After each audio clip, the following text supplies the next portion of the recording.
Hello दोस्तों, स्वागत है आपका पीबी एजुकेशन सिस्टम में। आज मैं फिर आपके सामने उपस्थित हूँ यूपी टेट के सीडीपी सब्जेक्ट को लेकर।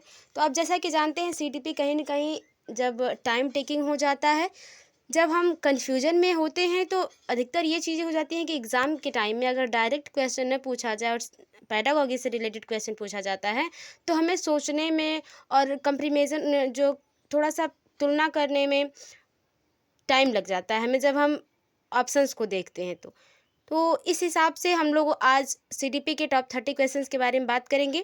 और ये टॉप 30 क्वेश्चन आप अटेंड करेंगे तो आपको खुद लगेगा कि ये किस प्रकार के क्वेश्चन हैं और कहाँ से लिए गए हैं। खासकर ज़्यादा अक्षमता से और विकलांगता से, ऐसे कि डिसेबिलिटी जो बच्चों में होती है वहाँ से रिलेटेड ये सारे टॉप 30 क्वेश्चन होने वाले हैं। आई होप आपको पसंद आएंगे। तो चलिए, अगर आप पहली बार चैनल से मिल रहे हैं और पहली बार हमारी वीडियो से अवगत हो रहे हैं, चैनल पर पहली बार आए हुए हैं, तो चैनल को सब्सक्राइब करें और बेल आइकन को भी प्रेस कर दें ताकि आने वाली अगली वीडियो आप तक पहले पहुंचे। चलिए, ज़्यादा टाइम वेस्ट नहीं करते हैं, शुरू करते हैं आज के पहले क्वेश्चन को। तो पहला क्वेश्चन जैसा कि आप देख रहे हैं है, मैंने कहा ना, बच्चों में जो डिसेबिलिटी होती है, लर्नर में जो डिसेबिलिटी होती है उसके बारे में टॉप 30 क्वेश्चन के बारे में। पूरा जो 30 क्वेश्चन है सीडीपी के, इसमें वही बात होगी कि जब बच्चे में कोई डिसएबिलिटी हो, बच्चा कुछ न कर पाता हो, कोई प्रॉब्लम हो बच्चे में, तो किस प्रकार से उनको हैंडल करना है एज अ टीचर, तो वहाँ पे ये बात होगी। जैसा कि पहला क्वेश्चन देख रहे हैं कि मंद गति से सीखने वाले बालकों की ज़रूरत होती है। जो बच्चे आपकी क्लास में, जैसा कि आप सभी लोग जानते हैं, 20, 25, 30 बच्चे हैं अगर, तो 20 से 30 बच्चे तो ऐसे नहीं होंगे कि एक समान सीखेंगे, एक तरह नहीं सीख सकते। कोई बच्चा तेज़ सीखेगा, कोई बच्चा बहुत ही धीमी गति से सीखेगा। बहुत बहुत बच्चे तो ऐसे होते हैं कि एक हफ्ते तक एक ही टॉपिक पढ़ाई जाए, चाहे कितने भी यूनिक तरीके से, वो थोड़ा सा लेज़ी होते हैं पढ़ने में और थोड़ी सी चीज़ों को नहीं कर पाते हैं, नहीं कर पाते हैं। तो वहाँ पे ये बात आ जाती है। तो मंद गति से, जो धीमी गति से बच्चे सीखते हैं, उन बालकों के लिए क्या ज़रूरत होगी? अतिरिक्त सहायता की, विशेष सहायता की, किसी सहायता की नहीं तो कुछ सहायता की। देखिए, यहाँ पे जो ऑप्शन आप देख रहे हैं कि किसी सहायता की नहीं, ये तो हो ही नहीं सकता। जब बच्चा भाई थोड़ी सी प्रॉब्लम है बच्चे में, मंद गति से सीखता है, तो ऐसा तो नहीं कि आपको कोई सहायता नहीं करनी है। कुछ सहायता करने से काम नहीं चलेगा और बहुत ज़्यादा विशेष सहायता भी आपको नहीं करनी है। आपको एक अतिरिक्त सहायता करनी है। एक कुछ कुछ जो है, आपको बच्चों से, अदर बच्चों से हटकर उसे कुछ अलग तरीके से समझाना पड़ेगा। बस यही आपको करना पड़ेगा ताकि बच्चा थोड़ा तेज़ी से सीख सके। ये था पहले का पहला ऑप्शन सही। दूसरा देखते हैं, निःशक्त बच्चों के लिए समेकित शिक्षा की केंद्रीय प्रायोजित योजना का उद्देश्य क्या है? उद्देश्य है डैश में निःशक्त बच्चों को शैक्षिक अवसर उपलब्ध कराना। जो बच्चे पढ़ने में कमज़ोर हैं, सीखने में कमज़ोर हैं, जो बच्चे किसी डिसेबिलिटी के कारण पढ़ नहीं पाते हैं, सीख नहीं पाते हैं अच्छे से, तो उनके लिए शिक्षा के लिए कौन से अवसर उपलब्ध कराने चाहिए? नियमित विद्यालय, विशेष विद्यालय, मुक्त विद्यालय या ब्लाइंड रिलीफ एसोसिएशन के विद्यालयों में। ठीक है, तो दूसरे के सही ऑप्शन की बात कर ली जाए तो वो पहला ऑप्शन हो जाएगा सही। नियमित विद्यालय जो होंगे, जो डेली आप ओपन होते हैं, 6 दिन चलते हैं, एक हफ्ते के संडे को सिर्फ छुट्टी होती है, उस दिन भी बच्चों को जो है बुलाकर अलग तरीके से जो है बच्चों को एक्स्ट्रा क्लासेस जैसे होती है, वहाँ पे नियमित विद्यालय में बच्चों को अगर हम भेजेंगे तो बच्चा डेली किसी चीज़ को सुनते सुनते उसमें कुछ ज़रूर प्रॉब्लम से, जो उनकी प्रॉब्लम होंगी उससे कुछ उन सबको निजात मिलेगी, बच्चे कुछ ज़रूर नया सीखेंगे। ठीक है, चलिए आगे तीसरे क्वेश्चन पे चलते हैं। 5वीं कक्षा के दृष्टिबाधित विद्यार्थी, 5वीं कक्षा में पढ़ने वाला एक विद्यार्थी है जिसके देखने की क्षमता जो है ठीक नहीं है। उसके लिए आपको क्या करना होगा? उसके साथ कक्षा में सामान्य रूप से व्यवहार किया जाना चाहिए और श्रव्य सीडी के माध्यम से सहायता उपलब्ध कराई जानी चाहिए। ठीक है, आगे देखते हैं। अब दूसरा ऑप्शन है कि उसके साथ कक्षा में विशेष व्यवहार किया जाना चाहिए। देखिए, कुछ ज़्यादा विशेष व्यवहार भी नहीं बच्चों के साथ करना कि बच्चे को लगे कि अरे मुझ में ज़्यादा प्रॉब्लम है क्या, और खुद से बच्चा क्या हो जाएगा, इरिटेट हो जाएगा। तो आगे देखते हैं अगले क्वेश्चन पे कि अगला ऑप्शन है, माफ़ करिएगा, कि उसको निचले स्तर के कार्य करने की छूट मिलनी चाहिए। ठीक है, आगे देखते हैं। उसके माता पिता और मित्रों द्वारा उसे दैनिक कार्यों करने के लिए सहायता की जानी चाहिए, मतलब कि बच्चा सिर्फ दृष्टिबाधित है और बहुत ज़्यादा अगर हम उसका सहयोग करेंगे तो उसे उस चीज़ की आदत पड़ जाएगी, है कि नहीं। बच्चे को खुद से करने की जहाँ बात आएगी वहाँ पे आप उन चीज़ों को सेलेक्ट करेंगे जब एग्ज़ाम के टाइम में आप ऑप्शंस को देखेंगे।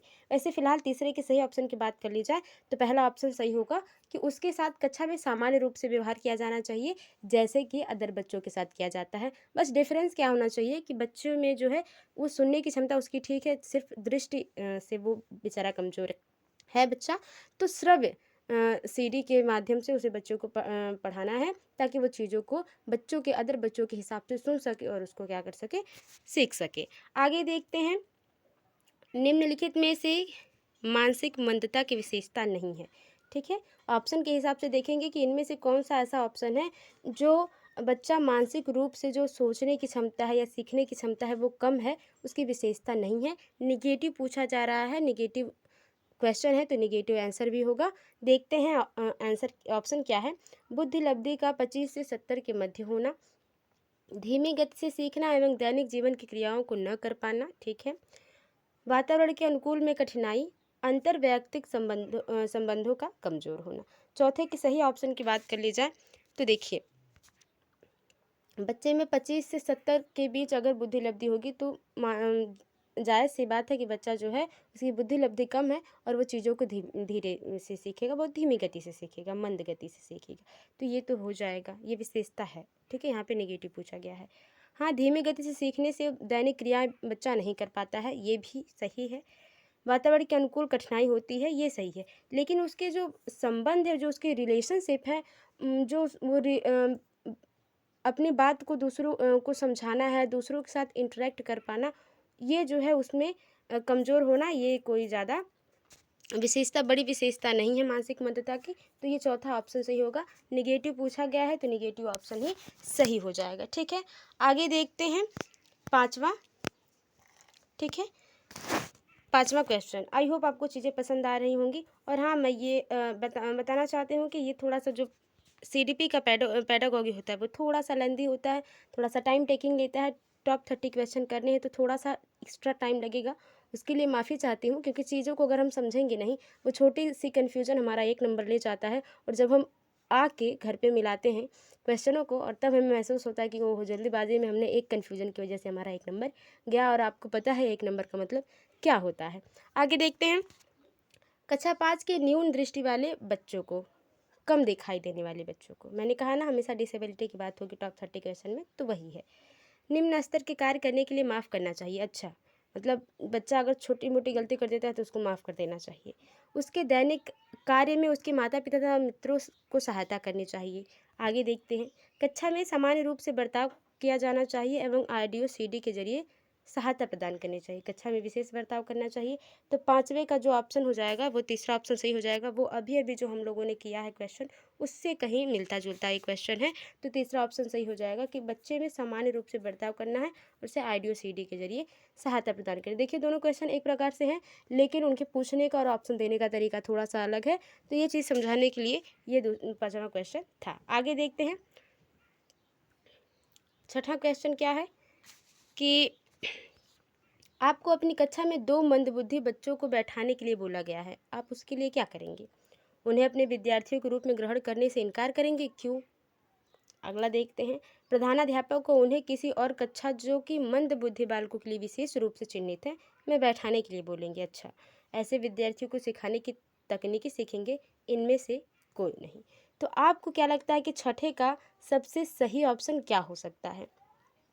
देखिए, जब आपको बच्चे दिए जा रहे हैं क्लास में तो आप ये नहीं कह सकते कि नहीं, इन बच्चों को मैं नहीं लूँगी अपने क्लास में क्योंकि मेरी क्लास में सारे बच्चे बड़े बड़े ही टॉप लेवल के हैं, बहुत ही इंटेलिजेंट हैं। ये आप कह के बच्चों को नकार नहीं सकते हैं, तो ये ऑप्शन आपका पहला गलत हो जाएगा। आप ये प्रधानाध्यापक से या किसी से ये नहीं कह सकते कि नहीं, मंदबुद्धि का बालक है तो इसके लिए जो अलग जो विद्यालय बना है वहाँ पे लेके जाइए, ये भी आप नहीं कह सकते। तीसरा ऑप्शन सही होगा, उसको सिखाने के लिए आप खुद नई तकनीकी सीखेंगे। आगे देखते हैं, बात करते हैं 7वां क्वेश्चन, जड़ बुद्धि वाले बालक की बुद्धि लब्धि कितनी होती है? सबसे ज़्यादा क्वेश्चन पूछा जाता है। और ये जो सारणी बनाई गई है, आधुनिक बुद्धि लब्धि की सारणी जो है वो या सूत्र दिया है वो टर्मन जी ने दिया है। ये आप याद रखिए, ठीक है। और जो IQ लेवल का सूत्र बताया है वो विलियम स्टर ने बताया है, तो ये चीज़ों को याद रखिएगा, ठीक है ना। और जो आधुनिक बुद्धिलब्धि का जो चार्ट है, जो सारणी है, वो टर्मन जी द्वारा बनाया गया है।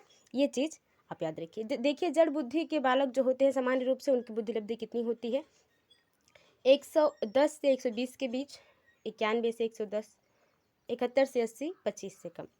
देखिए, सातवें के सही आंसर की बात कर ली जाए तो चौथा ऑप्शन सही हो जाएगा। जो 25 से कम बच्चे होते हैं उन्हें मूर्ख या जड़ बुद्धि का जो है श्रेय मिलता है, क्योंकि बहुत ही ज़्यादा कम है ना IQ लेवल। बुद्धिलब्धि मतलब IQ, जिसके बारे में आप बात करते हैं और सभी लोग जानते हैं।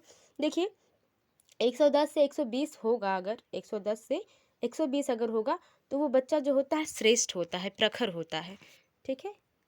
प्रखर यानी कि श्रेष्ठ होता है। अब इससे ऊपर जब जाएगा बच्चा 130 से 140 तो वो अति उच्च बुद्धिलब्धि का बच्चा हो जाएगा, ठीक है। और 140 से ऊपर का होगा तो वो बच्चा क्या है, जीनियस हो जाएगा, प्रतिभावान हो जाता है। तो ये चीज़ें आप याद रखिए। 110 से 120 के बीच जो हो जाएगा बच्चा प्रखर हो जाएगा। 120 से 130 बच्चा सुपीरियर हो जाएगा, बच्चा उससे जल्दी सीख सकता है, उससे ज़्यादा, प्रखर से ज़्यादा।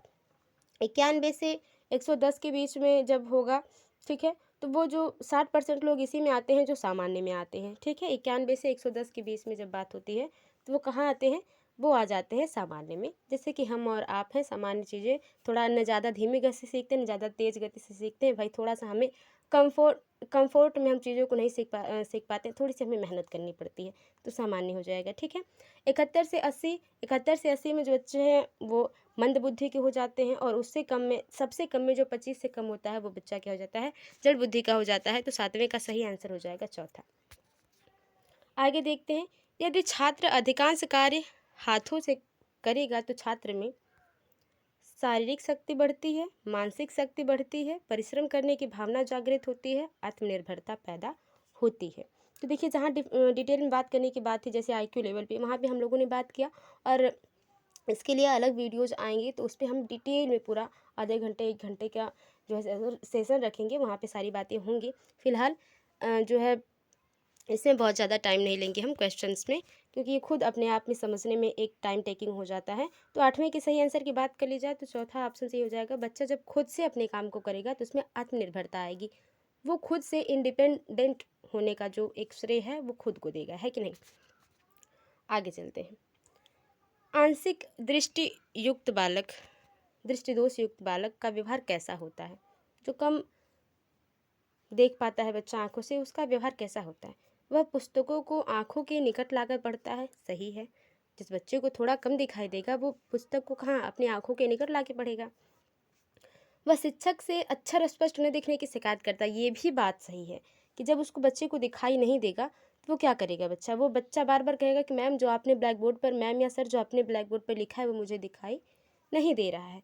श्याम पट पर लिखे हुए को नोटबुक पर नहीं उतार पाएगा, बिल्कुल जायज़ सी बात है कि अगर उसको सामने चीज़ों दिखाई नहीं देगा ठीक से तो वो कैसे चीज़ों को कॉपी करेगा। तो चौथा ऑप्शन सही हो जाएगा। देखिए 10वां क्वेश्चन, बुरी आदतों को सुधारा जा सकता है, डांट डपट कर, दोषारोपण द्वारा, अनुबंधन द्वारा, इनमें से कोई नहीं। तो डांट डपट कर उसकी आदतें और भी बिगड़ सकती हैं, ठीक है। दोषारोपण, दोष आप लगाएंगे कि नहीं ये तुम्हारी वजह से बिगड़ रहा है, वो हमारी वजह से बिगड़ रहा है, वो उनकी वजह से बिगड़ रहा है, इसके साथ से बिगड़ रहा है, उसके साथ से। तो ये बात तो सही है कि संगति का असर होता है, लेकिन 10वें के सही आंसर की बात कर ली जाए, पैडागोगी के हिसाब से सोचा जाए तो तीसरा ऑप्शन सही हो जाएगा। अनुबंधन द्वारा हम बच्चों की बुरी आदतों को सुधार सकते हैं। आगे चलते हैं। ग्रामर क्वेश्चन की बात करी जाए तो कम गति से सीखने वाले बच्चों की मुख्य विशेषता होती है। अच्छा, जो बच्चे धीमी गति से सीखते हैं उनकी क्या विशेषता होती है, ऑप्शन के हिसाब से उसमें आपको सही आंसर चूज करना है। उनमें किसी न किसी प्रकार की अक्षमता होती है जो उनके ज्ञानार्जन व शैक्षिक उपलब्धि को प्रभावित करती है। उन्हें कक्षा में समायोजन में कोई कठिनाई उत्पन्न नहीं होती, उन्हें केवल गणित में कठिनाई होती है, उपयुक्त में से कोई नहीं। तो देखिए, जब बच्चा बहुत ही धीमी गति से सीखेगा तो इसकी मुख्य विशेषता ये हो जाएगी, उसमें प्रॉब्लम जो हो जाएगा कि वो किसी भी प्रकार के उसमें किसी न किसी प्रकार की क्षमता होती है कि नहीं। या तो उसका आईक्यू लेवल कम होगा, या तो बच्चे को शारीरिक कोई प्रॉब्लम होगा जिसकी वजह से वो चीज़ों को धीमी गति से सीख रहा है, और उसे ज्ञानार्जन और शैक्षिक उपलब्धि को वो प्रभावित करता है कि इसकी वजह से बच्चा क्या है, चीज़ों को अच्छे से नहीं सीख पा रहा है। तो पहला ऑप्शन सही हो जाएगा, ग्रामी का पहला ऑप्शन सही हो जाएगा। आगे देखते हैं, दृष्टि दोष से युक्त बच्चों की को आकृतियों का ज्ञान देना चाहिए। व्याख्यान द्वारा, त्रियामी आकृतियों के स्पर्श द्वारा, क्षेत्र भ्रमण द्वारा, उपरोक्त में से कोई नहीं। तो बरहमे के सही देखिए, व्याख्यान करेंगे तो बच्चा सुनेगा लेकिन उतना अच्छे से चीज़ों को इंटरेक्ट नहीं कर पाएगा। ठीक है, ऐसा तो आप हिंदी थोड़ी पढ़ा रहे हैं कि आप एक अर्थ व्याख्या दे रहे हैं बच्चे को, एक संस्कृत का एक लाइन है या हिंदी का एक पैराग्राफ है, इंग्लिश का एक पैराग्राफ है जिसको आप अच्छे से व्याख्यान कर रहे हैं। छोटे बच्चों में व्याख्यान द्वारा पढ़ाया नहीं जाता है। क्षेत्र भ्रमण वहाँ पे हो जाएगा जहाँ बच्चा पूरी तरह से अच्छे तरीके से स्वस्थ तरीके से देख पाए। ठीक है, तो यहाँ पे 3D आकृतियों के द्वारा स्पर्श करवाएंगे तो हम बच्चों को आकृतियों का ज्ञान करवा सकते हैं। त्रियामी आकृति मतलब 3D इफेक्ट से। आगे चलते हैं, जैसा कि आप देख रहे हैं किसमें है कि निम्नलिखित में कौन सी अक्षमता केवल जन्मजात होती है। कौन सी ऐसी प्रॉब्लम है जो जन्मजात होगी। ठीक है, दृष्टि दोष, श्रवण दोष, मूक बाधिर, मंद बुद्धि। तो देखिए दृष्टि दोष जो है ये जो है अक्षमता यहाँ पे है, आप बना लीजिएगा अक्षमता। तो जो अक्षमता है, दृष्टि दोष जो अक्षमता है, बच्चा अच्छे से नहीं देख पाता है, तो ये जन्मजात हो ऐसा जरूरी नहीं है। श्रवण दोष ये भी जन्मजात हो ऐसा जरूरी नहीं है। मूक बाधिर मतलब बच्चा कम बोल पाता है, अच्छे से नहीं बोल पाता है, तो ये भी जन्मजात हो ये जरूरी नहीं है। लेकिन मंद बुद्धि जो है, जो बच्चे का आईक्यू लेवल कम होता है, वो जो है जन्मजात, केवल जन्मजात होता है। ऐसा नहीं किसी की संगति की वजह से बच्चा मंद बुद्धि हो गया, बच्चे का आईक्यू लेवल कम हो गया। हाँ, ये बात है कि अगर हम अपने माइंड का यूज नहीं करते हैं, हमेशा डेली यूज नहीं करते हैं, जैसे आप जानते होंगे कि जो बच्चे मैथ डेली लगाते हैं, सॉल्व करते हैं क्वेश्चंस को, उनका जो है एक क्वेश्चन हल करने का तरीका फास्ट होता रहता है ना, उनका कैलकुलेटिव सिस्टम जो है माइंड का वो तेज़ काम करता है। लेकिन अगर वही व्यक्ति कोई दूसरा विद्यार्थी है जो 1 महीने में 1 या 2 ही बार बैठता है, 1-2 घंटे बैठता है क्वेश्चंस को सॉल्व करने, तो उसकी जो कैपेसिटी होगी कैलकुलेशन की वो उतनी तेज़ नहीं होगी। लेकिन ऐसा नहीं कि बच्चा जो है मंद बुद्धि हो जाएगा। तो ये मंद बुद्धि ही है जो केवल जन्मजात होती है। आगे देखिए, निम्नलिखित में से कौन सी इकाई का उपयोग सुनने की अक्षमता की जांच हेतु किया जाता है। डेसीमीटर, डेसिबल, डेसीपाइन, डेसीबिंदु। ठीक है, ये रटने की चीज़ है, रट लीजिए। 14 के सही आंसर की बात कर ली जाए तो दूसरा ऑप्शन सही है, डेसिबल। आगे देखते हैं, किस प्रकार के बच्चों की शिक्षा हेतु सांकेतिक भाषा का प्रयोग किया जाता है। ठीक है, दृष्टि दोष युक्त बच्चे, मूक बाधिर, मंद बुद्धि, उपरोक्त में से कोई नहीं। तो देखिए, सांकेतिक भाषा का यूज आप कब करोगे, जब बच्चा मंद बुद्धि होगा। जब बच्चा मंद बुद्धि होगा तो उसे आप सांकेतिक भाषा, बच्चा ऐसा थोड़ी कि शारीरिक रूप से कोई कमज़ोर है बच्चा कि उसको सुनाई नहीं देता, दिखाई नहीं देता है, तो आप उसको सांकेतिक भाषा का यूज करेंगे, सुनाई नहीं देता या बोल कम पाता है तो। ठीक है, 15वें के सही आंसर की बात कर ली जाए कि यदि बच्चा दृष्टि दोष युक्त हो, उसको कम दिखाई देता हो, तो आप सांकेतिक भाषा से यूज करेंगे तो उसको समझ में आएगा कि तो वो आपके संकेतों को समझ ही नहीं पाएगा।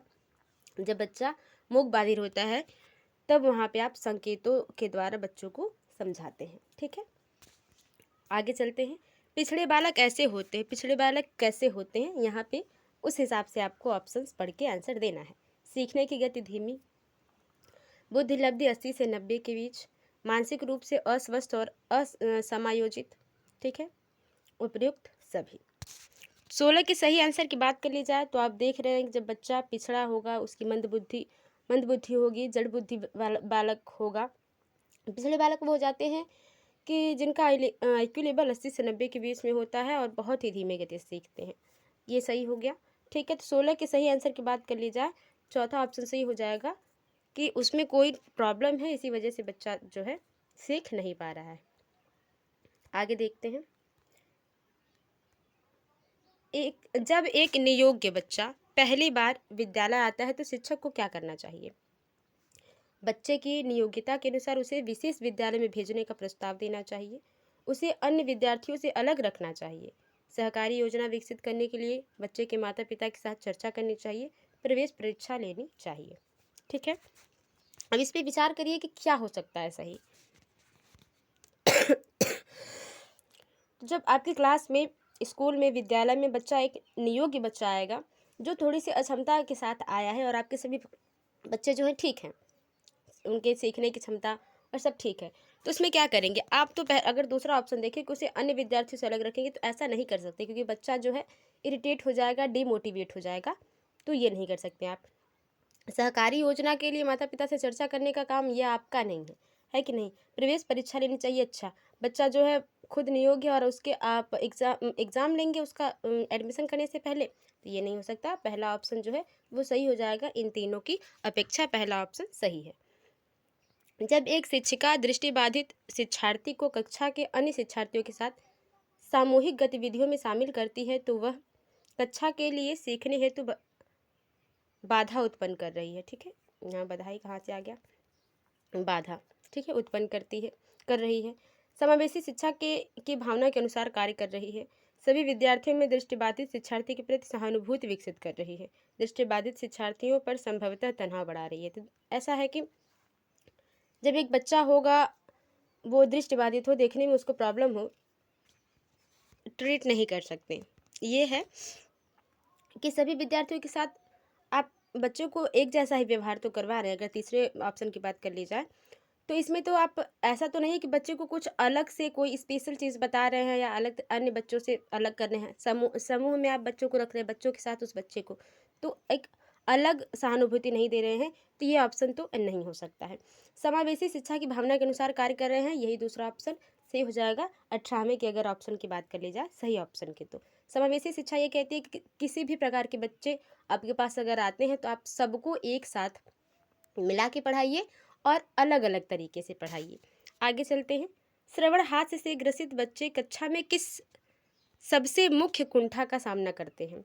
दूसरों के साथ संप्रेषण करने तथा सूचना को बांटने में अक्षमता, दूसरे शिक्षार्थियों के साथ परीक्षा देने में अक्षमता, प्रस्तावित पाठ्य पुस्तक को पढ़ने में अक्षमता, और खेल कूद में भागीदारी निभाने में अक्षमता। तो देखिए 19 के सही आंसर की बात कर ली जाए, तो जो बच्चे अच्छे तरीके से सुन नहीं पाते हैं, वो उनमें सबसे प्रॉब्लम ये चीज़ें हो जाती है कि वो अपनी बात को, जब दूसरों की बात सुन नहीं पाते हैं, तो दूसरों के साथ कम्युनिकेट नहीं कर पाते हैं, संप्रेषण, सूचनाओं को आदान प्रदान नहीं कर पाते हैं। यही मुख्य जो है प्रॉब्लम हो जाती है। पहला ऑप्शन सही हो जाएगा। ठीक है, वैसे प्रॉब्लम तो सारी है, मुख्य प्रॉब्लम की बात हुई है, मुख्य कुंठा की बात की है, तो पहला ऑप्शन सही होगा।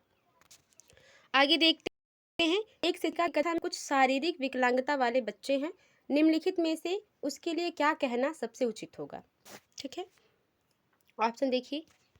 पहिया कुर्सी वाले बच्चे हाल में जाने के लिए समवयस्क साथी बच्चों से मदद ले सकते हैं। अच्छा, अगर आप एक शिक्षिका हैं और आपकी क्लास में बच्चे हैं और उनमें शारीरिक कोई प्रॉब्लम है, ठीक है, तो आप उनसे क्या कहेंगे? बच्चे, आप जो है अपने सहपाठियों से, अपने क्लासमेट से मदद ले लीजिए, ये कहेंगे? या कहेंगे कि शारीरिक रूप से असुविधाग्रस्त बच्चे कक्षा में ही कोई विकल्प गतिविधि कर सकते हैं? आप ये कहेंगे बच्चा आप मत जाइए अदर बच्चों के साथ बाहर कैंटीन में, आप ऐसा करिए कि आप क्लास में ही कोई गतिविधि कर लीजिए, कोई खेल कूद लीजिए। ठीक है, आप ये कहेंगे? या उसे कहेंगे कि मान लीजिए बच्चे का नाम मोहन है, और कहेंगे कि मोहन, खेल के मैदान में जाने के लिए आप अपने वैसाखी का प्रयोग क्यों नहीं कर लेते? आप उसे ये कहेंगे कि मोहन, आप जो है वैसाखी का प्रयोग कर लीजिए मैदान में, खेल के मैदान में जाने के लिए। या पोलियोग्रस्त बच्चे अब एक गाना प्रस्तुत करेंगे, आप ये कहेंगे कि ठीक है, अपने क्लास में रहो और एक गाना सुना दो एक दूसरे के लिए। ठीक है, 20 के सही आंसर की बात हो जाएगी, तीसरा ऑप्शन सही होगा। आप कहेंगे उसे किसी से हेल्प लेने के लिए नहीं, खुद उस बच्चे को खुद इंडिपेंडेंट बनाना है। ये कहना है कि बच्चा आप जो है अपने बैसाखी का प्रयोग कर लीजिए खेल के मैदान में जाने के लिए, उससे बच्चा इंडिपेंडेंट भी रहेगा और उसे अपने आप में एक जो है मोटिवेशन भी आएगा कि हाँ, मैं ये काम कर सकता हूँ। आगे चलते हैं। अगला क्वेश्चन देख रहे हैं, जैसा कि आप 21वां की सीरियल वर्ड के अनुसार पिछड़े, यहाँ होगा पिछड़े, पिछड़े बालकों की बुद्धि लब्धि होती है, कितनी होती है? सीरियल बर्ट के अनुसार जैसे कि जो है बुद्धि लब्धि की या आईक्यू लेवल का जो सारणी था वो तो टर्मन जी ने दिया है, लेकिन सभी जितने भी रह चुके हैं वैज्ञानिक, ठीक है, मनोवैज्ञानिक, उन्होंने अपना अपना मत दिया है। जैसा कि आप जानते हैं, चाहे कोई भी टॉपिक पढ़ेंगे तो आप अलग अलग मनोवैज्ञानिकों का मत आपको पढ़ना पड़ेगा। उसी तरह सेलवर्ट के अनुसार पिछड़े बालकों की बुद्धि लब्धि कितनी होती है? 120 से अधिक, 85 से कम, 120 से कम, उपयुक्त में से कोई नहीं। तो देखिए पिछड़े बालकों के लिए बुद्धि लब्धि 21 का सही आंसर दूसरा हो जाएगा। वो कहते हैं कि 85 से कम जिनकी होगी वो क्या हो जाती है? पिछड़े बालकों की बुद्धि लब्धि हो जाती है। और आप 90 से 100 में सामान्य रखेंगे और 80 से 89 के बीच में जब आप रखते हैं, जो टर्मन जी ने दिया है, तो वो मंद बुद्धि वाले बच्चों को रखते हैं। ठीक है, आगे देखते हैं। वाणी दोष नहीं है, बोलने की जो क्षमता है, बच्चा बोल नहीं ढंग से पाता है, वो नहीं है। किसमें? नेगेटिव पूछा गया है, नेगेटिव ऑप्शन ऐसे ही होगा। ध्वनि परिवर्तन और अस्पष्ट उच्चारण, तो बात सही है। अगर बच्चा बोल रहा है और वो अस्पष्ट बोल रहा है, क्लियर नहीं प्रोनाउंस कर पा रहा है, तो वो तो वाणी दोष हो जाएगा, ये ऑप्शन नहीं है। धीमी या तेज गति से बोलना, देखिए धीमी या तेज, जैसे हम ही हैं, हम आपसे बात कर रहे हैं, आपको समझा रहे हैं या आपसे संप्रेषण कर रहे हैं, कम्युनिकेशन कर रहे हैं, तो हम कभी कभी धीमी आवाज़ में बोलेंगे, कभी कभी तेज़ आवाज़ में बोलेंगे, जैसे कि थोड़ा सा अपनी आवाज़ को साउंडलेस कर लेंगे, तो क्या होगा? वहाँ पे बोल तो हम सही से रहे हैं, आपको प्रोनाउंस सही से, तो यही ऑप्शन सही हो जाएगा कि धीमी या तेज़ गति से बोलना ये वाणी दोष नहीं है। ये तो आप बोल रहे हैं सिचुएशन के हिसाब से, ठीक है ना। हकलाना और तुतलाना भी एक वाणी दोष है, और तीव्र तेजी से बोलना और अस्पष्ट बोलना वो भी क्या है? वाणी दोष है। तो तीसरा ऑप्शन सही हो जाएगा, धीमी या तेज गति से बोलना ये एक वाणी दोष नहीं है।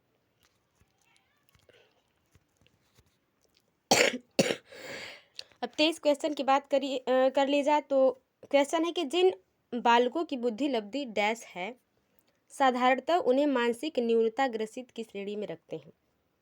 कि कितना रहेगा? तो बच्चा जो है मानसिक न्यूनतम रूप से क्या है? ग्रसित है। 70 से कम, 70 से ऊपर, 80 से 100 के बीच, इनमें से कोई नहीं। 23 के सही ऑप्शन की बात कर ली जाए फटाक से, तो पहला ऑप्शन सही होगा। 70 से अगर कम होगा तो बच्चे में क्या कहेंगे हम कि इसकी मानसिक रूप से कोई प्रॉब्लम है, इसी वजह से बच्चा जो है कम जो है उसका सीखने का जो क्षमता है वो कम है। ठीक है ना, आगे देखते हैं। डैश अवस्था तक बालकों की ठीक है, बालकों की दृष्टि एवं श्रवण इंद्रियां पूर्ण विकसित हो चुकी होती हैं। किस वर्ष तक बच्चा जो है पूरी तरीके से उनका जो देखने की क्षमता है, उनके सुनने की क्षमता जो है पूरी तरह से सही हो जाती है, विकसित हो जाती है? 3 अथवा 4 वर्ष में, 6 अथवा 7 वर्ष में, 8 अथवा 9 वर्ष से, अभिप्रेरणा वर्ष। ठीक है, तो 24 के सही आंसर की बात कर ली जाए तो फोर्थ ऑप्शन सही हो जाएगा। अभिप्रेरणा अवस्था तक बच्चा क्या कर लेता है? उसके जो देखने की क्षमता और सुनने की क्षमता पूरी तरीके से विकसित हो जाती है। अब ये बताइए अभिप्रेरणा किस वर्ष को कहा जाता है? किस वर्ष में बच्चा रहता है जिसको हम अभिप्रेरणा अवस्था कहते हैं? आगे चलिए, अगला क्वेश्चन 25वां है कि एक प्रतिभाशाली बालक की आप मदद कर सकते हैं किस प्रकार से? उस पर अधिक ध्यान देकर, उसे अधिक पुस्तकें देकर, उसे अधिक समय देकर, उसे संवर्धित अधिगम अनुभव देकर। तो 25 के सही आंसर की बात कर ली जाए तो 25 का सही आंसर हो जाएगा पहला। उस बच्चे में अधिक पुस्तक नहीं देना, अधिक समय आप मत दीजिए, ज़्यादा अधिगम के तरीके मत अपनाइए। एक प्रतिभाशाली बालक की आप मदद कर सकते हैं कि उस पर थोड़ा और अधिक ध्यान दिया जाए, ठीक है ना, ताकि वो और अच्छा हो सके। आगे चलते हैं। देखिए क्वेश्चन इस हिसाब से था कि ऑप्शन से आप कन्फ्यूज में हो जाएंगे, लेकिन आपको अपने हिसाब से मतलब कि ऑप्शन के हिसाब से चीज़ों को ट्रीट करना है। सृजनात्मकता, क्रिएटिविटी की विशेषता होती है मौलिकता, प्रभावशीलता, लचीलापन, उपयुक्त, सभी। जैसा कि आप क्वेश्चन देख रहे हैं कि क्रिएटिविटी की बात हो रही है, तो जहाँ क्रिएटिविटी है वहाँ मौलिकता होगी, उसमें प्रभावशीलता होगी, उसमें इफेक्टिवनेस होगा। जो क्रिएटिव चीज़ें होती है उसमें इफ़ेक्ट भी होता है कि आप उसे देखेंगे तो आपको इफ़ेक्टिव लगेंगे, आपको लगेगी हाँ ऐसा भी हो सकता है। उसमें लचीलापन भी होता है, ये भी है, तो चौथा ऑप्शन सही हो जाएगा। कितना आसान था, अगर आपने थोड़ा सा भी प्रैक्टिस सेट किया होगा तो आप इसको सही कर ले जाएंगे। कोई भी क्वेश्चन टफ नहीं था, सब आसान थे। पेडागोगी आसान ही होती है, ऑप्शन के हिसाब से चीज़ें टफ हो जाती हैं। यहाँ पे भी क्रिएटिविटी से ही क्वेश्चन है। सृजनात्मक शिक्षार्थी वह है जो ड्राइंग और पेंटिंग में बहुत विलक्षण है, मतलब उसके ड्राइंग और पेंटिंग करने का तरीका एक अविश्वसनीय है, बहुत ही अच्छा करता है, बहुत बुद्धिमान है, परीक्षा में प्रत्येक बार अच्छे अंक प्राप्त करने के योग्य है। अच्छे अंक लाना एक सृजनात्मक विद्यार्थी का, शिक्षार्थी का ये एक प्रकार नहीं है। पार्श्व चिंतन और समस्या समाधान में अच्छा, ये सही है। 27 के अगर फोर्थ ऑप्शन पे अगर आप गौर करेंगे तो आप देखेंगे बच्चा किसी भी प्रॉब्लम को सॉल्व करने का तरीका जानता है। ठीक है, समस्या समाधान में बच्चा अच्छा है, तो चौथा ऑप्शन सही हो जाएगा। एक बच्चा जो क्रिएटिव शिक्षार्थी तब होता है जब किसी भी प्रकार का चिंतन वो करने में सक्षम हो और वो समस्या का समाधान कर ले। आगे देखते हैं, निम्न में कौन शिक्षार्थियों में सृजनात्मकता का पोषण करता है। ऑप्शन देखते हैं। विद्यालय जीवन की प्रारंभ करने से उपलब्धि के लक्ष्यों पर बल देना, परीक्षा में अच्छे अंकों के लिए विद्यार्थियों को कोचिंग कराना, अच्छी शिक्षा के व्यवहारिक मूल्यों के लिए विद्यार्थियों का शिक्षण, प्रत्येक विद्यार्थी के अंतर्गत प्रतिभाओं का पोषण करने एवं प्रश्न करने के अवसर उपलब्ध करना। सॉरी, थोड़ी सी तबीयत ठीक नहीं है, किस वजह से क्वेश्चन को पढ़ने में थोड़ा गले में दर्द है। तो फोर्थ ऑप्शन जो है सही हो जाएगा अगर आप गौर से देखेंगे। प्रत्येक विद्यार्थी, आप में अगर 20 विद्यार्थी हैं तो 20 विद्यार्थियों की जो सीखने की क्षमता है वो अलग होगी, लेकिन उनमें प्रत्येक बच्चे क्रिएटिव भी होते हैं।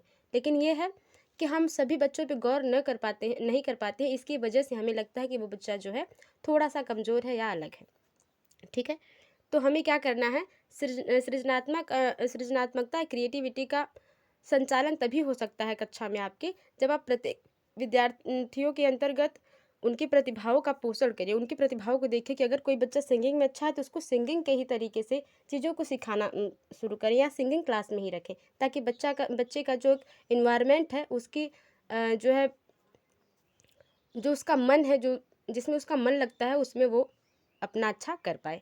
चौथा ऑप्शन सही हो जाएगा। और प्रश्न पूछना तो पेडागोगी में कहीं गलत नहीं है, प्रश्न बच्चा अगर नहीं पूछता है तब गलत है। प्रतिभाशाली होने का संकेत नहीं है, नेगेटिव पूछ रहा है। अभिव्यक्ति में नवीनता, जिज्ञासा, सृजनात्मक विचार, दूसरों के साथ झगड़ा करना, दूसरों का झगड़ा करना साथ, ये कभी प्रतिभाशाली बालक का एक रूप नहीं हो सकता। तीसरा क्वेश्चन है, डैश प्रतिभाशाली होने का संकेत निम्नलिखित में से कौन सा नहीं है।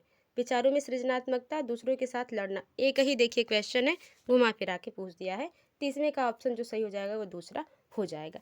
ये थे सीडीपी के 30 क्वेश्चन। आई होप आपको पसंद आए होंगे। वीडियो थोड़ी सी भी हेल्पफुल लगी है तो वीडियो को लाइक करें, शेयर करें, कमेंट बॉक्स में बताएं कि वीडियो आपको कैसी लगी। मिलते हैं आपसे अगली वीडियो में, तब तक के लिए bye bye and take care. मेहनत करते रहिए। Best of luck for your preparation and thank you.